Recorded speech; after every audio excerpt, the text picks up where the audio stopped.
Ce matin, on parle de la vie chrétienne et on va lire quelques versets. D'abord, les versets à partir du verset 9, on va lire 3, 4 versets. 9, 10 et 11, 3 versets en réalité. Philippiens, chapitre 1er, versets 9, 10 et 11. Et voici ce que je demande dans mes prières, c'est que votre amour augmente de plus en plus en connaissance et en pleine intelligence, pour que vous puissiez discerner ce qui est essentiel.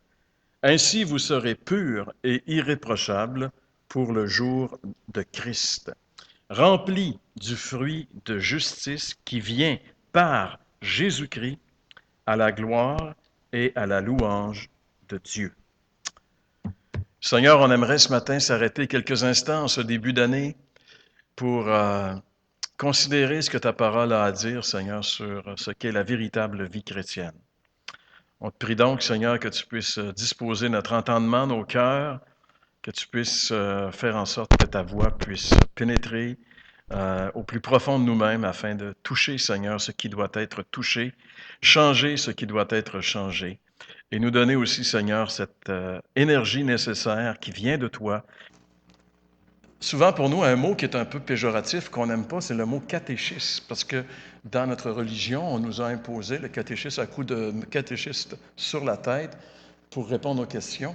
Mais un catéchisme, c'est quelque chose de bien. Il y en a plusieurs. Il y a le catéchisme de Martin Luther, par exemple, le catéchisme de Heidelberg, qui sont des catéchistes chrétiens qui résument la doctrine chrétienne sous forme de questions-réponses pour aider les chrétiens à bien comprendre et à saisir ce qu'est la vie chrétienne, ce qu'est le christianisme en réalité. Et si vous prenez tous les catéchismes, y compris celui de l'Église catholique, entre autres, à la question « Pourquoi vivons-nous ?», tous les catéchismes répondent sensiblement la même chose. On vit, en réalité, on existe, on vit. L'homme a été créé pour connaître, aimer et glorifier Dieu. C'est pour ça que l'homme existe. Et je pense que cette réponse-là, elle est quand même sensible à tous les catéchismes, et elle est vraie. La raison d'être, la raison pour laquelle nous existons, c'est d'abord pour connaître, aimer et glorifier Dieu. Alors, quand on est jeune chrétien, on se dit, mais maintenant, puisque maintenant je suis chrétien, je glorifie Dieu. Alors, je suis chrétien. Je n'ai rien d'autre à faire que d'être chrétien, et ça glorifie Dieu. Et on pense que c'est ça. Puis à un moment donné, on se dit, ouais, mais peut-être qu'on lit l'Ancien Testament beaucoup, on lit la Bible, hein, quand on est jeune chrétien, c'est nouveau pour nous, on découvre. En fait, on devrait toujours lire la Bible dans notre vie chrétienne pour se nourrir. Mais quand on est nouveau croyant, on découvre la Bible. Alors, c'est tout à fait nouveau. On découvre, et là, on ne fait pas la différence entre le légalisme, la loi et la grâce. Alors, on lit beaucoup dans l'Ancien Testament, on commence, c'est plus long, on découvre les histoires, et on découvre l'importance d'obéir à la loi de Dieu, puis on se dit, bien, finalement, la vie chrétienne, ça doit être ça. Ça doit être obéir au commandement de Dieu. Puis, alors là, on essaie, puis finalement, après un certain temps, on réalise que ça marche pas, on n'est pas capable. On n'est pas plus capable maintenant qu'on est chrétien qu'on était capable, mais quand on n'était pas chrétien, on ne l'essayait pas, ça ne nous intéressait pas. Et là, on est devenu chrétien, puis on réalise, mais ça marche pas parce qu'on est toujours, on manque tout le temps à quelque chose. On pêche. Alors là, on entre dans la spirale de l'essai, du pardon, de la confession, puis on entre là-dedans. Et puis finalement, on continue notre lecture, on arrive dans le Nouveau Testament, et là, on découvre des choses tout à fait renversantes. La lecture de la Bible nous permet de découvrir c'est quoi la vraie vie chrétienne, et on réalise que c'est plus que d'obéir au commandement, c'est un nouveau principe. Par exemple, qui est clairement... maintenant c'est ça qu'il faut pas. Il faut dire qu'on a quand même pas mal bousculé nos instruments au cours des derniers temps. On est allé au salon mortuaire avec, et ça, vous savez, quand on va au salon mortuaire, on n'en sort jamais vraiment vivant. Alors, ça a des conséquences. Alors, ici, j'ai Éphésiens 2, 8 chapitre 2, versets 8, 9 et 10, qu'on connaît par cœur tout le monde dans la version aussi Parole vivante, qui dit « Oui, sa grâce seule est la source de votre salut, et cette grâce, vous l'avez saisie par la foi. Rien ne vient de vous. Tout est cadeau de Dieu. » Et là, quand on est nouveau croyant, on flotte là-dedans, on se déguste, on se délecte de ces passages. Ce n'est pas en accomplissant les commandements que vous l'avez acquise, la grâce. Tout mérite est donc exclu et du même coup se trouve écarté. Toute raison de s'enorgueillir. Ce que nous sommes, nous le devons à Dieu. Il nous a recréés en Christ pour nous faire accomplir, dans la communion avec lui, les bonnes actions qu'il a préparées depuis longtemps pour nous. Alors là, on découvre c'est quoi la vie chrétienne. C'est pas obéir aux commandements, c'est d'être recréé en Christ pour accomplir, dans la communion avec Dieu, les bonnes actions qu'il a préparées depuis longtemps pour nous. Voilà la vie conforme à la volonté de Dieu, celle pour laquelle il a tout arrangé d'avance. Il a préparé notre chemin afin que nous n'ayons plus qu'à y marcher. Ça, c'est la version parole vivante, mais dans la version plus traditionnelle, ce sont les œuvres qu'il a préparées d'avance afin que nous les pratiquions ou littéralement que nous marchions en elles. Donc, en réalité, la vie chrétienne, c'est de saisir la volonté de Dieu pour nous et de l'accomplir par sa grâce. Ouais, c'est pas encore trop simple. Paul, dans l'Épître de Tite, il dit ceci: la grâce de Dieu s'est révélée comme une source de salut pour tous les hommes. Alors, on découvre une autre chose. En fait, on sait qu'on est sauvé par la grâce. Quand on est sauvé, on sait que ça ne vient pas de nous, ça vient de Dieu, c'est une grâce, un cadeau. Mais ce qui nous est dit de plus ici, concernant la grâce, dans l'Épître de Tite, c'est elle nous éduque et nous amène à nous détourner de tout mépris de Dieu et à rejeter les passions des gens de ce monde. Ainsi, nous pourrons mener dans le temps présent une vie équilibrée, juste et pleine de respect pour Dieu. Richard nous rappelait ce matin dans l'adoration que la vie chrétienne, c'est pas facile parce que c'est une vie à contre-courant. Et tu vois, alors ici, dans l'Épître de Tite, dans cette version aussi, ça dit qu'on doit se détourner de tout mépris de Dieu et rejeter les passions des gens de ce monde. On est aussi, nous, prioritairement dans nos vies au départ, des gens de ce monde. Et on vit selon les passions des gens de ce monde. C'est la vie des hommes. Mais après qu'on est devenu chrétien, on doit vivre différemment. Qu'est-ce qui va nous permettre de vivre différemment? Alors souvent, on pense que c'est la loi de Dieu. Mais ici, Paul y rappelle, c'est la grâce qui nous révèle. C'est la grâce qui nous éduque et qui nous amène à marcher d'une manière digne de Dieu. Pas la loi, la grâce. Et ça, c'est un prémisse qui est très, très, très différent. La grâce produit dans nos vies une vie fructueuse, mais ces fruits ne viennent pas d'origine humaine. Ces fruits sont le résultat du travail de Dieu en nous. Alors finalement, quand on réfléchit sur ce que le Nouveau Testament nous parle de la vie chrétienne, on finit par comprendre que la vie chrétienne, en réalité, c'est la vie de Jésus en moi. C'est ça la vie chrétienne. Tout ce que j'ai à faire, c'est de céder ma vie sous le contrôle de Christ et le laisser, lui, contrôler ma vie et faire de ma vie ce qu'il veut bien faire de ma vie. Et c'est là qu'est le combat. Parce qu'en réalité, c'est céder notre vie à un autre. C'est là qu'est le grand combat de la vie chrétienne. Et nous, on aime mieux que donne-nous donc un programme, on va le suivre du meilleur qu'on peut. Ça, on aime ça. Ça, c'est de la religion. Le programme, il nous l'a déjà donné, c'est les 10 commandements. Puis, ça ne marche pas. Il dit maintenant, j'ai un autre moyen de vivre la vie que je veux que vous viviez. C'est moi qui vais la vivre à travers vous. C'est ça la vie chrétienne. La vie chrétienne, c'est laisser le Seigneur vivre en moi. Et pour ça, il faut que je me tasse.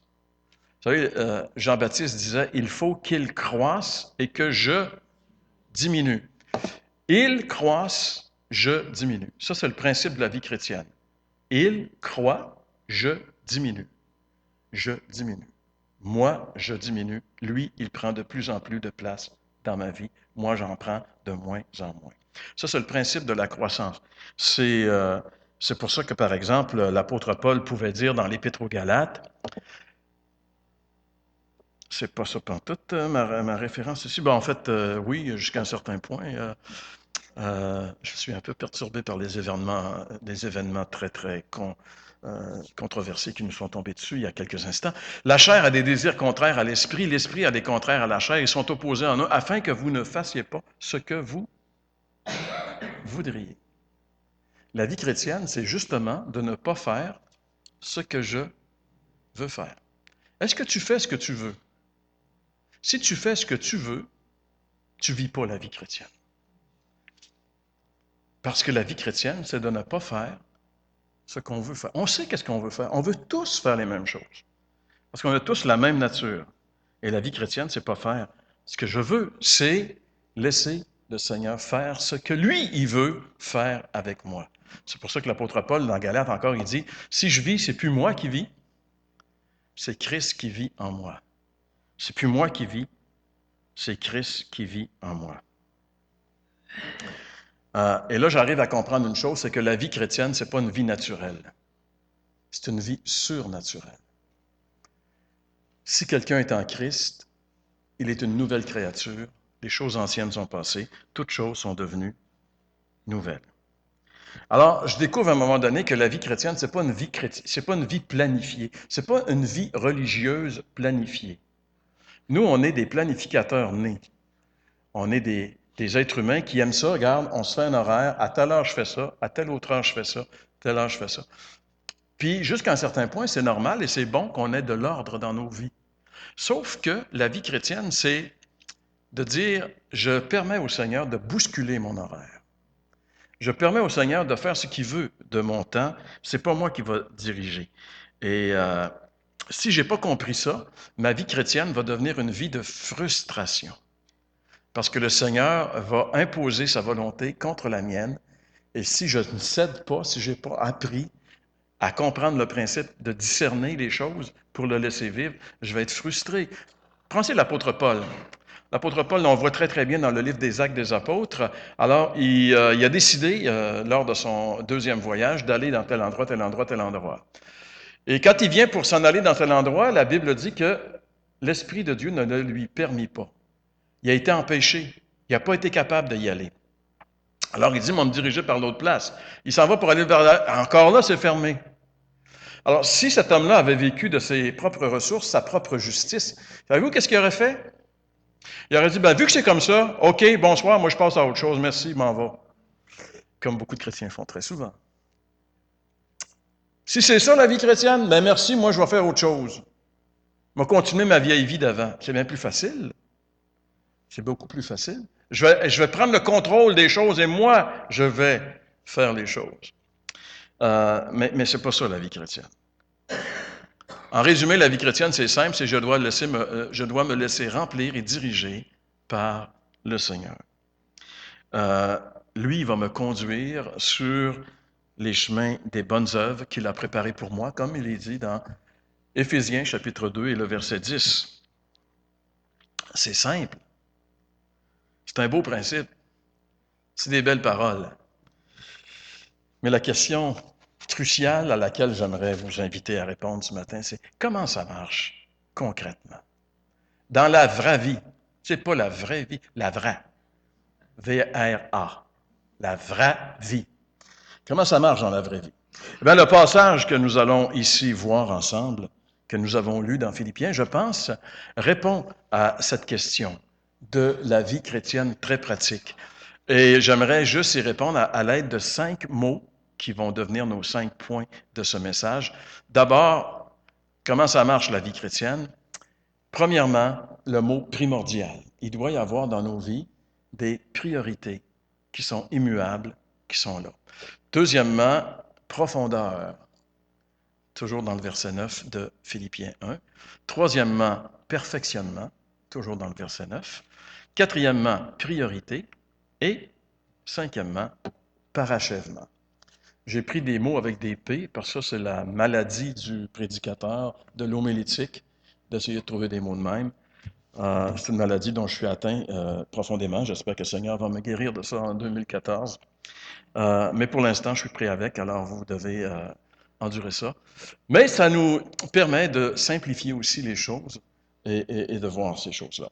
Donc, si on revient dans notre texte de Philippiens 1, parce que c'est le texte sur lequel on parle ce matin, au verset 9, premier mot, le mot primordial, ici, le verset 9 dit « Et voici ce que je demande dans mes prières. » Ce que je demande dans mes prières. Le mot primordial, c'est un mot qui signifie ce qui a la plus grande importance. C'est ça, primordial. Ce qui est primordial, c'est ce que j'estime être le plus important. Et pour l'apôtre Paul, connaître le principe de la vie chrétienne, c'est tellement important qu'il en fait le sujet de prière numéro 1 pour ses frères de l'Église de Philippe. C'est l'épître de Paul aux Philippiens. Il y a une grande relation entre Paul et les Philippiens. Les Philippiens ont envoyé un don à Paul qui est en prison à Rome pour l'aider. Vous savez, dans les prisons, dans ce temps-là, c'était pas comme aujourd'hui. Si tu n'avais pas amené ta nourriture, tu ne mangeais pas. Si tu n'avais pas amené tes couvertures, tu gelais. Alors, regarde, nous, tout ce qu'on te fournit, c'est les barreaux, puis les coups de fouette. Ça, c'est fourni. Le reste, c'est sous ton aile, c'est toi qui s'en occupe. Alors, les gens qui n'avaient pas d'amis pour prendre soin d'eux, là, ils faisaient vraiment dur. Alors, Paul, lui, il a eu de la part des Philippiens énormément d'aide. Alors, il est reconnaissant, il leur écrit pour les remercier de cette relation. Et vous savez que l'épître à Philippe, c'est justement, Paul ne serait jamais allé à Philippe. C'était pas dans son plan. Tu sais, quand on parle des plans tantôt, là. Paul, quand il était arrêté, quand Dieu l'a arrêté, des fois Dieu nous arrête. On se dit, ah, c'est-tu plate? La maladie ou n'importe quoi. Je suis arrêté, je ne peux pas rien faire. Oh, si on reconnaît que c'est Dieu qui est souverain sur ma vie, si je suis arrêté, c'est parce que c'est Dieu qui m'arrête. Et si Dieu m'arrête, c'est pour une raison. Alors Dieu l'a arrêté, et à un moment donné, il lui a donné une vision. Il a vu un homme de la Macédoine qui disait, viens, secours-nous. Et à partir de cette vision-là, Paul a compris que Dieu l'appelait là. Et là, Paul est allé dans la ville de Philippe, première ville européenne à connaître l'Évangile. Et ce personnage-là, on ne sait pas c'est qui a vu en vision, mais on sait qu'il y avait une femme là, qui s'appelait Lydie, qui était marchande de pourpre, une femme importante avec un grand commerce très prospère. Et cette femme va se convertir et dans sa maison va naître une église, et c'est l'église de Philippe. Tout ça est arrivé pas parce que Paul l'avait voulu, parce que Dieu l'avait voulu en utilisant son serviteur.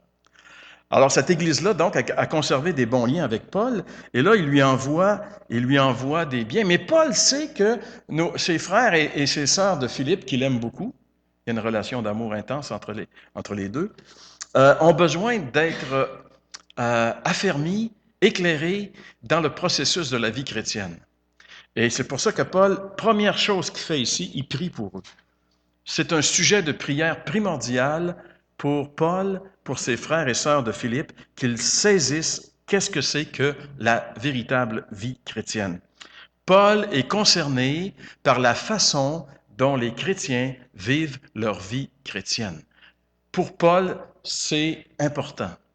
Est-ce que moi, je suis concerné par la façon dont mes frères et mes sœurs vivent leur vie chrétienne? Parce que des fois, on voit des frères et des sœurs qui vivent sur le mauvais principe de la vie chrétienne. Ils n'ont pas saisi certaines affaires. C'est normal quand on est jeune chrétien. Alors, on a besoin qu'on prie pour eux. Très souvent, Paul, ce qu'il fait, il prie. Il prie pour eux. On a besoin de prier les uns pour les autres pour saisir c'est quoi la vraie vie chrétienne. Puis des fois, on a besoin d'aller plus loin que la prière. On a besoin d'exhorter nos frères, de leur parler dans l'amour. Et quand Paul prie pour les chrétiens de Philippe, il prie premièrement pour ce sujet. Paul sait très bien que c'est tellement facile de passer à côté de notre véritable raison d'être en tant que chrétien. C'est tellement facile. Paul a tellement vu rapidement, surtout chez les Galates, comment ces hommes qui partent avec un aspect spirituel vont tomber dans la religion très rapidement. Et Paul va les appeler Galates insensés. Qu'est-ce que vous êtes en train de faire? Parce que c'est dans la nature humaine de retourner vite dans la vieille façon de vivre. Je me rappelle la première fois que j'ai entendu Jeff Lorrain parler en personne, j'étais allé à un cours d'éthique qu'il donnait à Montréal, et puis il parlait justement de ce aveugle-né qu'on retrouve dans Jean chapitre 9. Il dit, ce jour-là, cet aveugle-là a recouvert la vue, Jésus l'a guéri, il est allé se laver les yeux dans la piscine de Siloé, puis là, il a commencé à voir. C'était la première fois de sa vie qu'il voyait. Et là, Jeff nous dit, il y avait un problème. Comment il va retourner chez eux ce soir? Parce que lui, pendant toute sa vie, quand il retournait chez eux, il était aveugle, il avait construit des repères qui lui permettaient d'aller. Alors, il dit, la meilleure façon pour lui d'arriver le plus vite chez eux, c'est de se fermer les yeux, puis de vivre comme il faisait avant. Mais maintenant, il a la vue. Sa vie est changée, il voit. Il ne peut plus Tu sais, je veux dire, il ne peut pas continuer à vivre les yeux fermés et à taponner les affaires. Maintenant, il voit. Alors pour nous, c'est la même chose. Maintenant, on voit. On ne peut pas vivre comme on vivait avant si on a été libéré par Christ et si maintenant on a la nouvelle vie. Alors cet homme-là, ces chrétiens, Paul sait qu'ils doivent être affermis dans cette façon de voir les choses. Et Paul sait très bien que tout se joue au niveau de la pensée. C'est là que se jouent toutes les choses. Garde ton cœur plus que toute autre chose, parce que de lui viennent les sources de la vie. Proverbe 4. Alors, la première chose qui doit être examinée dans nos vies chrétiennes, c'est nos motivations. Nos motivations. C'est pour ça que mon deuxième point était le mot profondeur. Nos motivations, c'est ce qui est profond, ce qui est caché, ce qui nous fait faire les choses qu'on fait. C'est pour ça que Paul, si vous revenez dans le verset 9, il dit « Et voici ce que je demande dans mes prières, c'est que votre amour augmente. » C'est au plus profond de nous-mêmes que se trouve la clé, on pourrait dire, de la source de la vraie vie chrétienne. Rappelez-vous du sermon sur la montagne, ce merveilleux sermon, chapitres 5, 6 et 7 de l'Évangile de Matthieu. Jésus dit, vous avez entendu dire, Moïse vous a dit, mais moi, je vous dis. Et là, qu'est-ce que le Seigneur est en train de dire? Moïse vous a dit, tu ne commettras pas l'adultère. Tout le monde est d'accord avec ça, c'est beau. Mais Jésus dit, mais moi, je vais aller plus loin. Si un homme convoite dans son cœur, dans ses pensées, une femme, il a déjà commis adultère. Alors, où est-ce que Jésus s'en va? Il est en train de dire, regarde, tu ne pêches pas juste en action, tu pêches d'abord dans tes pensées. Et alors le Seigneur, il est en train de dire, on a un problème avec nos pensées, et c'est là qu'on doit jouer, c'est là qu'on doit agir. Parce que pour Dieu, la raison pour laquelle on fait les choses est plus importante que les choses qu'on fait. Dans le Proverbe chapitre 16, verset 2, version sommaire, ça dit, vous pouvez penser que tout ce que vous faites est bien, mais c'est l'Éternel qui apprécie vos motivations. Vous pouvez penser que tout ce que vous faites est bien. Ah oui, moi je fais ça. Mais pourquoi tu le fais? Pour Dieu, c'est ce qui est important. C'est pas ce que tu fais, c'est pourquoi tu le fais. Pourquoi tu es ici ce matin? Pourquoi tu vas à l'église? Pourquoi tu parles de moi? Qu'est-ce qui te motive? C'est quoi tes motivations? Et ça, c'est très, très important. On peut faire les bonnes choses avec des mauvaises motivations. Prêcher l'Évangile, c'est une bonne chose, non? Mais on peut le faire avec des mauvaises motivations. Dans ce même chapitre, l'apôtre Paul va dire ceci. Certains, il est vrai, prêchent le Christ par envie et rivalité, mais d'autres le font dans des dispositions bienveillantes. Verset 15, chapitre 1er de Philippiens. Alors, il dit, certains prêchent le Christ par envie et par rivalité, pour susciter des problèmes à Paul. Ils prêchent Christ, mais est-ce que leurs motivations sont bonnes? Si tu prêches Christ pour créer des problèmes à quelqu'un, tes motivations ne sont pas bonnes. Dieu est souverain. Il va prendre l'Évangile, puis il va peut-être faire des miracles avec ça. Tu sais, Paul dit, au moins l'Évangile est annoncé. Tu sais, même Dieu se sert du cœur tordu de l'homme pour se glorifier. Mais les motivations ne sont pas les bonnes lorsqu'on prêche Christ par envie et par rivalité. Ce verset nous démontre qu'on peut faire de bonnes choses avec des mauvaises motivations. La motivation de toute vie chrétienne devrait être une seule chose. Paul dit ici, verset 9, « Voici ce que je demande dans mes prières, c'est que votre amour augmente. » Que votre amour augmente. La motivation chrétienne, c'est l'amour. Un jour, on a demandé à Jésus, c'était quoi les commandements? Qu'est-ce que l'homme devait faire? Jésus dit, tu aimeras le Seigneur ton Dieu de tout ton cœur, de ta force, ce commandement, et ton prochain comme toi-même. L'amour résume tous les commandements. Dieu d'abord, j'aime Dieu et j'aime les autres. Donc, l'amour, c'est la motivation. Toutes les autres motivations de ma vie chrétienne vont amener une vie chrétienne déviante. Je vais avoir une vie chrétienne, mais ce n'est pas la vie chrétienne que Dieu veut. Elle va être déviante. Ça peut être, par exemple, une vie chrétienne qu'on appelle une vie légaliste, une vie où c'est ma propre justice qui va être en premier lieu. Je ne marche plus dans la justice imputée de Christ que je ne mérite pas. mais je marche dans ma propre justice. Moi, je fais des bonnes choses pour Dieu. Moi, j'obéis à la parole de Dieu. Et toi, je vois que tu ne le fais pas. Alors, quand on marche dans ce légalisme, euh, vient la rivalité, vient euh, la compétition chrétienne. Ça, il y a de la compétition dans le monde chrétien. Malheureusement, parce que la motivation n'est pas la bonne. Lorsque la motivation est la bonne, il n'y a pas de ça. Et la légalisme, c'est la peur. Il y a des gens qui ont toujours marché par la peur, parce qu'ils ont été élevés dans la peur. Par peut-être un père tellement dominant que tu t'efforces de faire le mieux pour lui plaire. Alors tu conçois que la vie, c'est de plaire à quelqu'un. Et là, tu rentres dans le jeu de la manipulation. Il y a beaucoup de chrétiens qui pensent que c'est ça. Regarde, tu n'as rien à prouver à personne.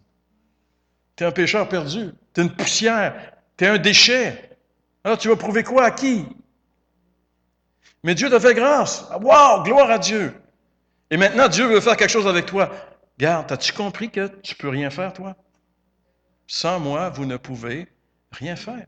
Laisse le Seigneur travailler. Et quand tu laisses le Seigneur travailler, tu ne diras pas, j'ai fait ci, j'ai fait ça, mes affaires, mes résultats. Non, non, non.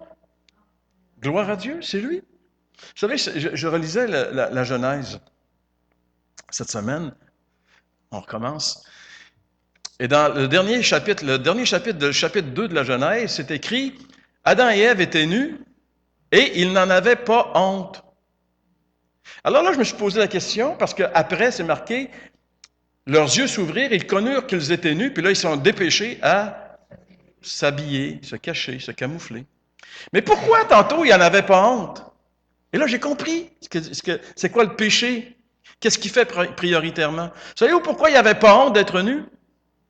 Parce que pour eux, eux-mêmes, c'était pas important. Ils se préoccupaient pas de ce qu'ils étaient. C'était pas important.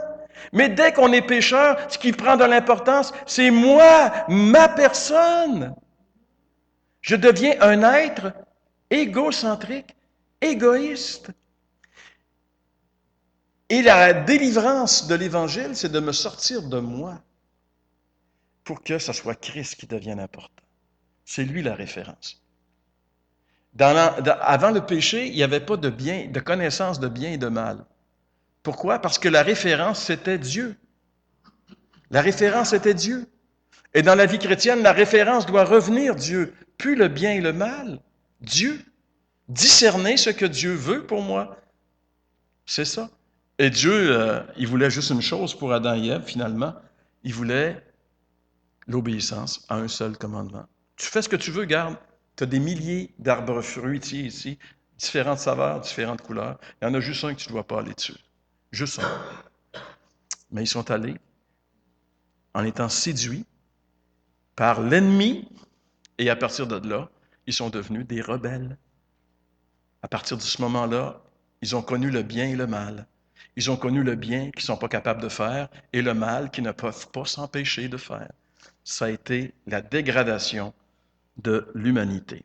Alors, le légalisme, c'est un peu ça. Il y a des gens qui vivent la vie chrétienne dans le légalisme parce qu'ils n'ont pas encore pleinement saisi la grâce. On peut vivre la vie chrétienne dans la religiosité. On peut devenir des chrétiens religieux. C'est-à-dire que notre vie chrétienne devient un devoir à accomplir. Je dois faire mes devoirs chrétiens. Alors, je fais les choses parce que je suis chrétien, il faut que je fasse ça. Je fais mes devoirs. C'est plus Christ qui vient en moi. Et ça peut devenir aussi du formalisme. Je fais les choses pour la forme, sans vie réelle, juste pour la forme.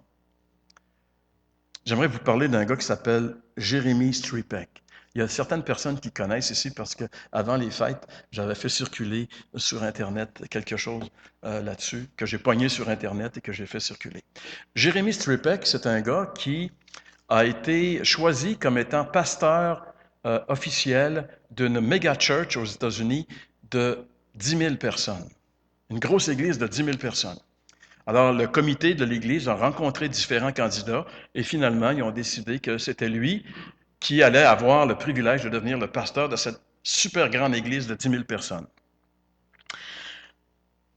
Alors, quand ça a été sa journée où on devait l'introduire à l'Église, on devrait le présenter comme le nouveau pasteur de l'Église, etc. Alors, Jeremy Stripek a eu une idée géniale. il a décidé, j'aimerais vous montrer sa photo ici, il a décidé de se présenter à cette église de 10 000 personnes comme un itinérant. Alors, il s'est présenté. Alors, 10 000 personnes, il y en a des gens qui rentrent à l'église. Alors, il a voulu juste s'approcher des gens pour leur parler. Il y a juste 2 personnes sur le lot qui lui ont dit bonjour. Il leur a demandé de l'argent parce qu'il dit, moi, je n'ai pas d'argent, je suis un itinérant pour aller manger un petit peu. Personne ne lui a donné de l'argent. Alors, il est entré dans l'église et il est allé s'asseoir dans la première rangée.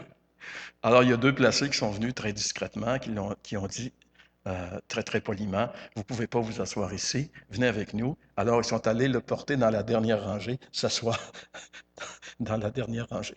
Parce que, bien sûr, c'est un itinérant.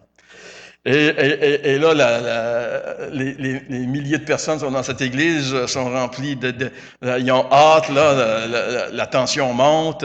Et là, un des anciens, un des leaders se lève pour dire que bientôt, on va introduire ce matin notre nouveau pasteur dans notre église. Et tout le monde est euphorique. Tout le monde applaudit, tout le monde crie. Et tout d'un coup, la personne dit, on va demander au pasteur de s'approcher. Et les gens voient cet itinérant derrière se lever et descendre l'allée et s'en aller au micro. Et là, les gens sont complètement désabusés.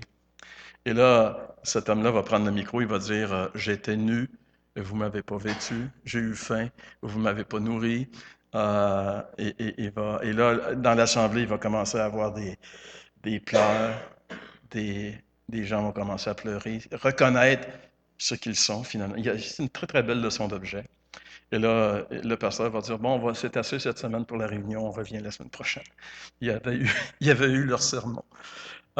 Mais juste pour dire, j'ai trouvé intéressant cette chose-là, c'est que ces gens-là fréquentent cette église-là, comme beaucoup de chrétiens fréquentent des églises. Mais est-ce qu'ils vont avec la vraie motivation? Pourquoi est-ce qu'ils vont dans une église comme ça? Quand un itinérant est au milieu d'eux et qu'on ne lui parle même pas. Qu'est-ce qui arrive? Vous savez, l'amour, ça doit être le carburant de notre vie chrétienne. L'apôtre Paul dit dans Romains 12, verset 1, « Frères, puisque Dieu nous a ainsi manifesté sa bonté pour nous, je vous exhorte à vous offrir vous-même en sacrifice vivant, réservé à Dieu, ce qui lui est agréable. » La façon dont l'apôtre Paul bâtit ses messages, ses épîtres, il y a toujours une partie doctrinale et une partie pratique. Ce verset ici, 1 du chapitre 12 de Romains, c'est la penture où on passe de la partie doctrinale à la partie pratique. Et comment Paul le fait? Il dit, puisque Dieu nous a manifesté sa bonté pour nous. Comment Dieu nous a manifesté sa bonté? C'est les 11 premiers chapitres de l'Épître aux Romains où la bonté de Dieu est manifestée. Ce matin, on a vu dans le chapitre 5. La bonté de Dieu, c'est qu'il a envoyé son Fils subir la colère de Dieu sur la croix pour que nous, on n'ait pas à la subir.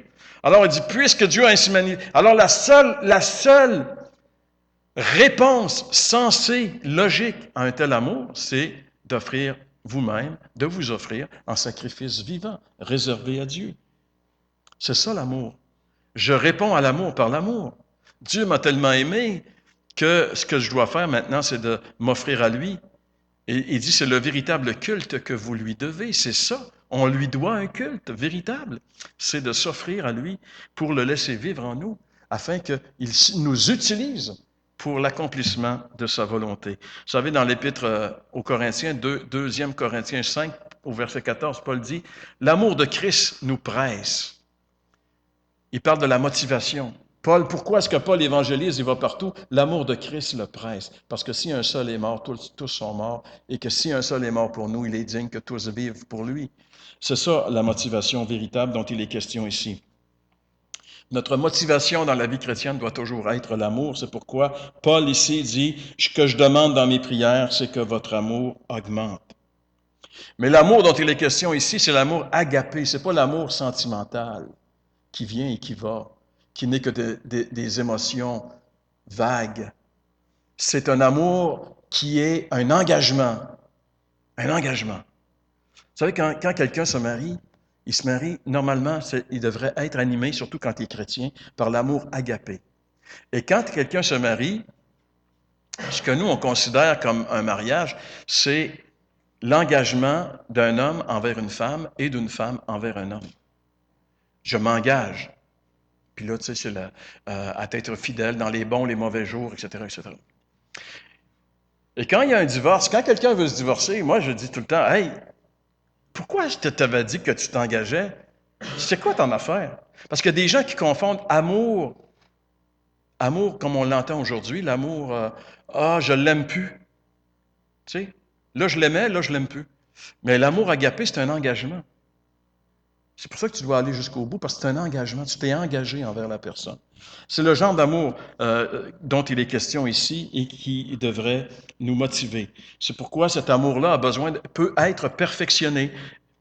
Et c'est pour ça, perfectionnement, Paul il dit, « Je demande dans mes prières que votre amour augmente de plus en plus en connaissance et en pleine intelligence. » Même si l'ingrédient fondamental ici, c'est l'amour, c'est pas suffisant. L'amour doit être enrichi, l'amour doit être perfectionné.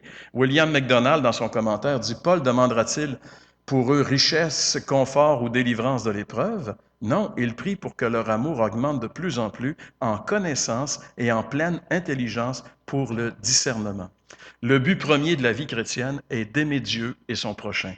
Mais l'amour n'est pas fait que d'émotions. Pour un service chrétien efficace, nous devons utiliser notre intelligence et notre discernement. Autrement, nos efforts se révéleraient inutiles. Donc, on a besoin de notre intelligence en plus de notre amour. Paul dit que votre amour augmente en plus grande connaissance et en pleine intelligence. On n'est pas des bouddhistes, on est des chrétiens, c'est différent. Dieu se sert aussi de notre intelligence. Dieu nous a donné une compréhension, une intelligence. Il faut raisonner et canaliser cet amour agapé. Comment? En y ajoutant ce qu'il nous dit ici, la vraie connaissance, le mot épignosis en grec, la vraie connaissance de Dieu, connaître Dieu et la volonté de Dieu. C'est pour ça ce matin, je vous parlais du bon Dieu, qui n'est pas le vrai Dieu. Le vrai Dieu, il est différent. Il faut le connaître. Il faut connaître comment il réagit, quels sont ses désirs, qu'est-ce qu'il veut, etc. Et je ne pourrais pas avoir un amour intelligent si je ne connais pas mon Dieu et si je ne connais pas la volonté de Dieu et une compréhension parfaite, comprendre les besoins des autres. C'est pourquoi Paul prie pour les Philippiens, que leur amour augmente en pleine connaissance et en intelligence. Et si ces deux qualités sont ajoutées à l'amour, ben ça va nous permettre de faire une chose essentielle, une qualité essentielle pour toute vraie vie chrétienne, le discernement. Le discernement. Il y a beaucoup de chrétiens qui n'ont pas de discernement ou qui ont peu de discernement. Il faut que notre discernement augmente et notre discernement n'augmentera pas si notre amour n'est pas perfectionné par la connaissance et la compréhension. Et ça nous amène aux priorités, le quatrième point, le verset 10. Pour que vous puissiez discerner ce qui est essentiel. Tout n'est pas au même niveau et n'a pas la même importance dans la vie chrétienne. On doit apprendre à discerner quelle est la volonté de Dieu pour nous. Qu'est-ce que Dieu veut de moi? Vous savez, c'est tellement important que Jésus a dit ceci. Ce ne sont pas tous ceux qui me disent « Seigneur, Seigneur » qui entreront dans le royaume des cieux, mais seulement ceux qui font la volonté de mon Père qui est dans les cieux. C'est important. On ne peut pas faire la volonté de Dieu si on ne sait pas c'est quoi la volonté de Dieu. Et pour connaître la volonté de Dieu, il faut discerner la volonté de Dieu. Et pour discerner la volonté de Dieu, il faut que notre amour soit perfectionné avec la connaissance et l'intelligence. Parce que on va être obligé de prendre des décisions dans notre vie. Vous savez, la vie chrétienne, c'est des décisions. Notre vie est remplie de décisions. On prend des décisions à chaque jour, des décisions plus importantes les unes que les autres, des décisions qui ont moins d'importance, des décisions qui ont plus d'importance, mais on doit prendre des décisions. Et comment est-ce que je vais être certain que la décision que j'ai prise est vraiment la volonté de Dieu? En réalité, ce qu'on est, c'est le résultat des décisions qu'on a prises dans notre vie. Aujourd'hui, ce que nous sommes, on est le résultat des décisions qu'on a prises. Et ça, c'est très subtil parce que saisir vraiment ce que le Seigneur veut pour moi et le laisser faire le reste. C'est lui qui va accomplir sa volonté à travers moi, mais je dois la saisir. C'est pas magique, ça, laisser le Seigneur diriger nos vies. Tu sais, c'est pas être assis comme un Bouddha puis dire, l'illumination va venir à un moment donné puis je vais le savoir. Non, non, non, non. Dieu nous a donné une intelligence, puis il nous demande de discerner à travers les décisions qu'on a à prendre chaque jour. Et peut-être qu'une décision que j'ai à prendre va me permettre de rencontrer quelqu'un qui va faire en sorte que ça va être ça, la volonté de Dieu pour moi aujourd'hui. Et toute ma vie va prendre une autre direction à partir de ce moment-là. Mais c'est important. On doit en arriver à maîtriser toujours de plus en plus ce principe dans nos vies chrétiennes pour qu'il y ait de plus en plus de fruits divins qui soient caractérisés dans nos vies. Et ça, c'est le dernier point. Parachèvement, c'est le verset 11 de notre passage qui dit ceci. Remplis du fruit de justice, ainsi vous serez purs et irréprochables pour le jour de Christ, remplis du fruit de justice qui vient par Jésus-Christ, à la gloire et à la louange de Dieu. J'ai mis le mot parachèvement parce que ce mot-là ici, il signifie dans le sens de but atteint. C'est quoi le but de notre vie? C'est qu'à un moment donné, moi, je vais comparaître devant le tribunal de Christ pour répondre de ce que j'ai fait dans ma vie. Nous tous, il n'y en a pas une personne qui va être exemptée de ça. Le tribunal de Christ, pour les enfants de Dieu, pas pour être condamnés, mais pour répondre à Dieu de ce qu'on a fait avec notre vie chrétienne. Rappelez-vous la parabole que Jésus a faite concernant les talents. À un, il donne tant, à l'autre, il donne tant. On a tous des dons différents, des capacités différentes, mais ce que le Seigneur s'attend, c'est qu'avec ça, on le laisse travailler, fructuer, et que quand on va comparaître devant lui, on a des fruits. Et Paul, il dit ici, si on saisit le véritable principe de la vie chrétienne, ce jour-là, on va être rempli du fruit de justice qui vient par Jésus-Christ. Si on a vraiment pris au sérieux le privilège que nous avons d'avoir une vie chrétienne et qu'on a bien saisi le principe dont il est question ici, de laisser le Seigneur vraiment vivre sa vie en nous, de nous donner du discernement pour qu'on sache prendre les bonnes décisions, ben on va être riche ce jour-là, on va être riche, pas en argent, mais riche en bonnes œuvres produites dans nos vies par Christ. C'est ce que Paul dit au verset 11. Et ça va rendre gloire à Dieu. Je vais pouvoir glorifier le Seigneur parce que ma vie ne sera pas une vie stérile, tournée sur moi, pauvre de moi, mais une vie qui a été vécue en Christ, par Christ et pour Christ. Pour Christ, par Christ. Et ce jour-là, Dieu va être grandement glorifié et je vais avoir atteint la raison d'être pour laquelle Dieu m'a placé sur la terre, connaître, aimer et glorifier Dieu. Amen.